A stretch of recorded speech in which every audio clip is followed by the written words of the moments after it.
Alright, I'm going to give you a little tip about these aftermarket carbs that you might not know about.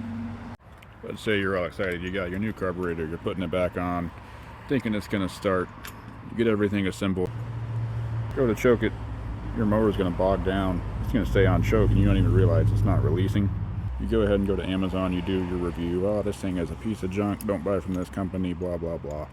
Everyone knows these don't have good quality control, so these plates just get shoved in here and then shipped. They don't double check them.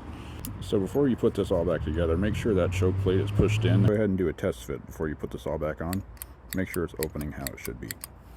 Hope that helped. Hope that saves you some time and reviews. Catch you on the next one.